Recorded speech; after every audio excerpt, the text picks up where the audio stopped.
When I first saw the trailers for Aniimo, my thoughts were, what is this? Is this even real? And what kind of game can I actually expect here?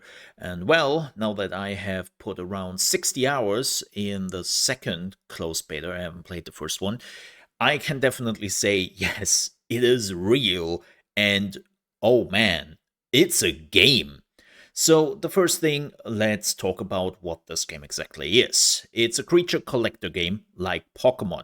And I know people will immediately say, and like Power World. Actually, no. No, it's not like Power World at all. Yes, Power World at its core is a creature collector game, but truly, it's a survival game, right? And in this game, there is no survival aspect. It's a purely creature collector game. It is so painfully true and close to Pokemon that I would actually more expect this game to be sued for gameplay reasons than Power World got actually sued for gameplay reasons, right? This is always something people like to say, like, yeah, Power World got sued because the creatures look so similar to the Pokemon. And that's not the case. It was purely for gameplay reasons. But that is a completely different topic here. The gameplay is relatively close. And it is also relatively close to gacha games, to Genshin Impact to be precise. And I know what you're immediately thinking. Oh no, what does that mean for the monetization? Well, we will definitely talk about that in a few minutes, but good news, I can already tell you the developers said that there will be no gacha mechanics when it comes to actually collecting the creatures. You want a creature? Well, you better go out there and collect it. And so far, the gameplay definitely holds up. It's relatively easy to collect the Animo, and you do have to do quests, you do have to do certain events and all that, but it feels all very gameplay mechanic esque, and I would see no reason to go into a shop and buy any of the Animo because actually collecting the creatures is very fun and addicting. To make also something clear before we are moving on here, this is not a review. This is a first thought video. The game is not coming out before summer, at least, so we still have a long way to go. But let's talk about the game. So, you were starting out as a student and you are now trying to become an animal collector and a big student, so that means you are going out to the planet Idle, I think it's called, and you are starting to collect creatures. You are leveling up your creatures, you are leveling up your character, and you are finding more out about the story and the lore of this land. The main story itself is okay. I have to admit, I have clicked through it very quickly. I didn't really read much. I did let play the cutscenes, the animated cutscenes, and it was alright. I finished the main story, and I can say it was alright. Nothing to write home about. Maybe I'm getting a little bit more captivated when the voice acting is in. There is right now barely any voice acting. I would say 95% of it is just all reading. And then there are a few moments where then the good voice acting is there. Like the voice acting is good. And I also appreciate that they actually decided not to go with AI voices as a bridge between till they have actually the real voice actors doing the voices and you just have to read it. Like, I really appreciate that. In general, I have to say that the creature design looks really good. I know that some people saw the trailers and they were not really sure what they are looking at. It had a little bit of uncanny valley and it looked for some people like AI. Unfortunately, it's definitely not. And the creatures look so good. Like, you know how when you were taking Pal World definitely took a lot of ideas from Pokemon, right? They looked at Pokemon and they put their own spin on the Pokemon. Animo, on the other hand, like Pokemon, they took a look at all the creatures and beings we have in the real world, fantasy or not, and then put their own spin on them. So they are all very highly original. Yes, they are wolves, foxes, dragons, and so on and so forth, but they all put their own spin on it, and you are not going to think, oh, does this look like a Pokemon? Like, I never had that moment in the game at all, and I'm really, really grateful for it. There are also like tons of different variations. I actually was lucky enough to get a shiny, and there are also darklings, which if I understand it correctly, you can only get through the PvE PvP extraction mode. Wait, the what?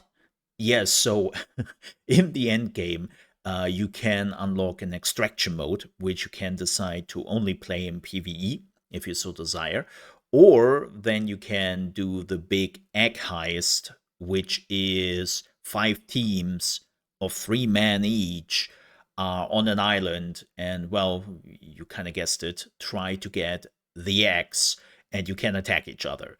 And this is how you can also find some darklings there. But yeah, there is apparently an extraction mode.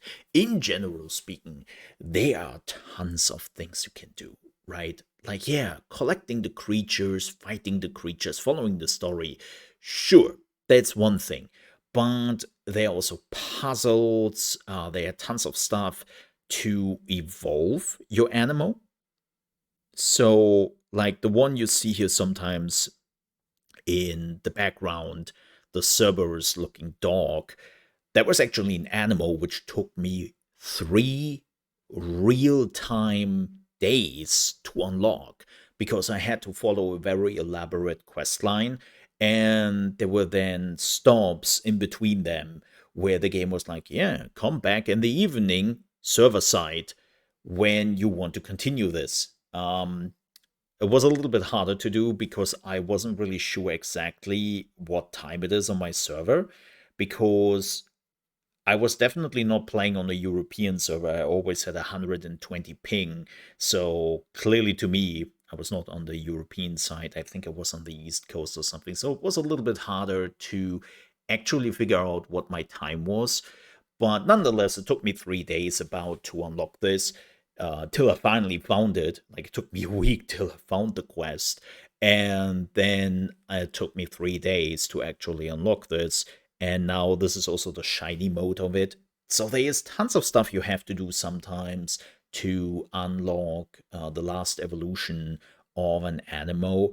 Um, but yeah, there is just so much to do. You have battles, you have like cozy stuff you can do.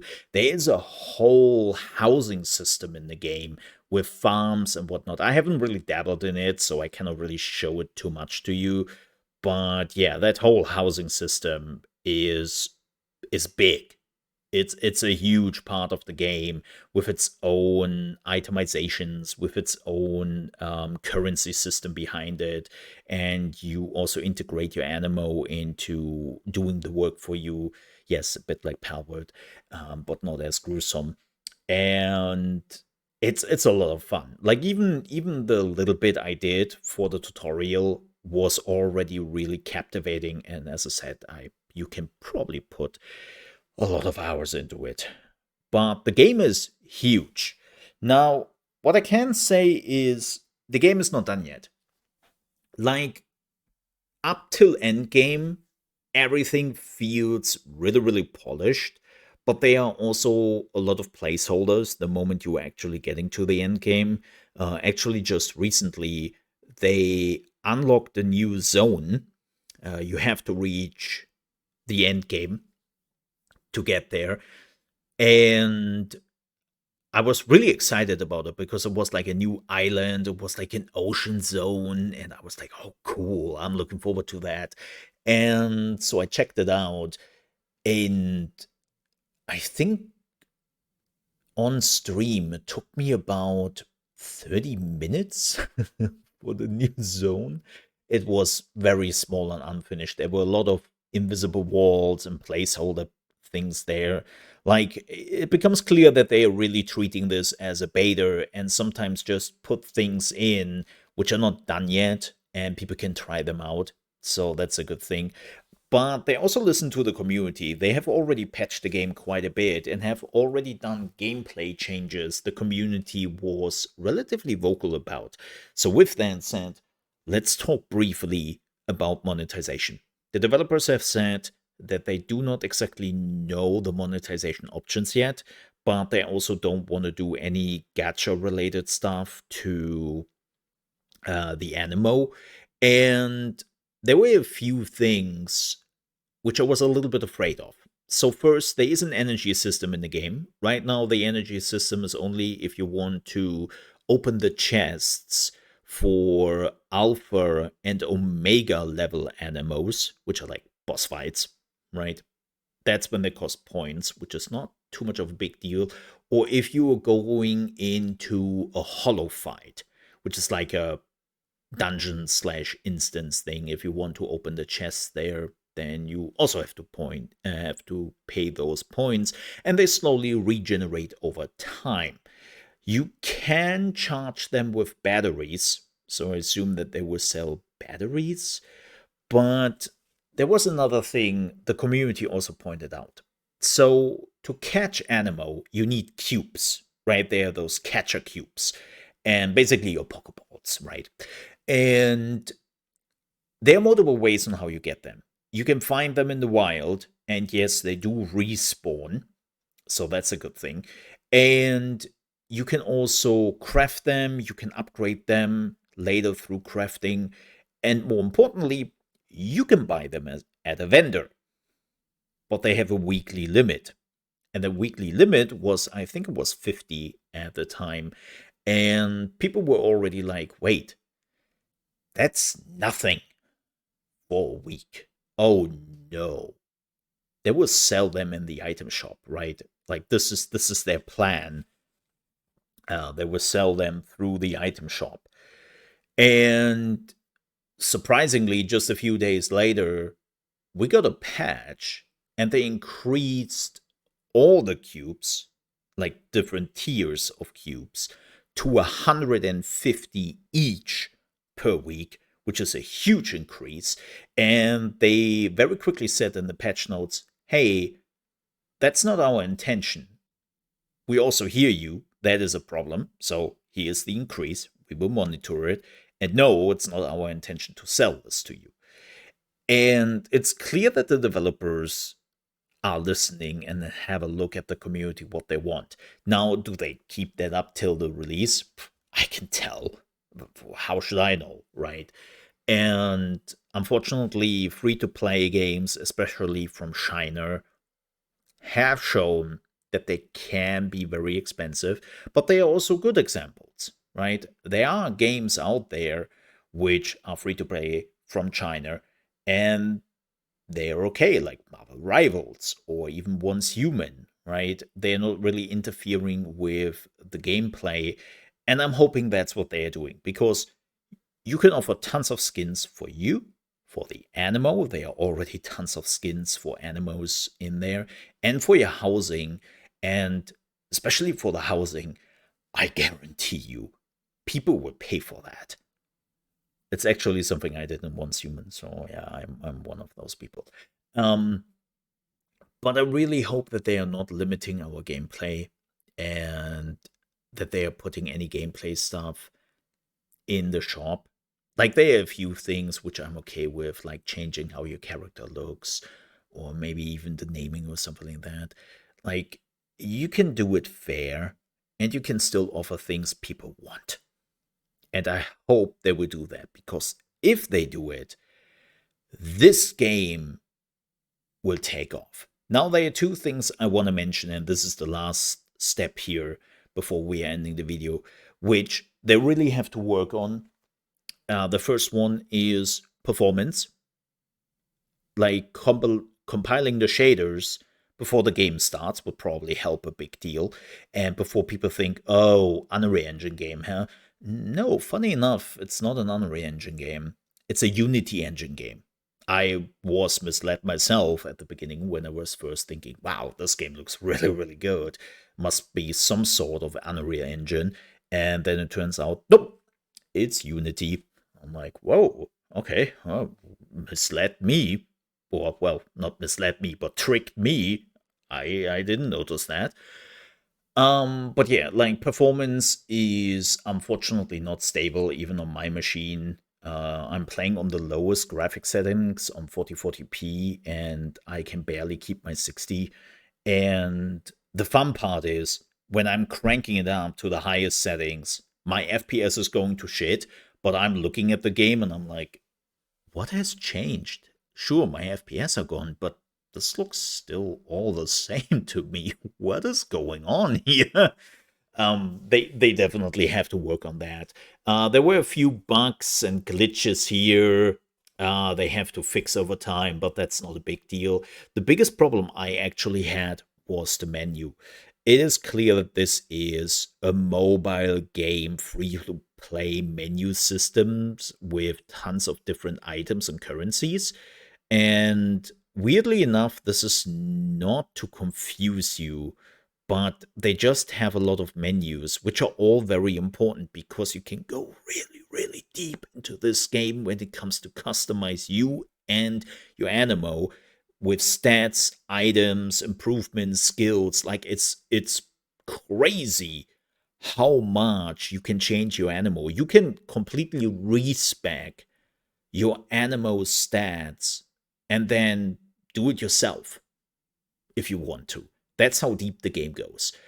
And that menu in particular is something I completely missed nearly till the end game because I wasn't aware that it existed. And again, so many menus and under menus, and ugh, just kill me with those menus. And that's really unfortunate because, as I said, those menus are not there to hide currencies.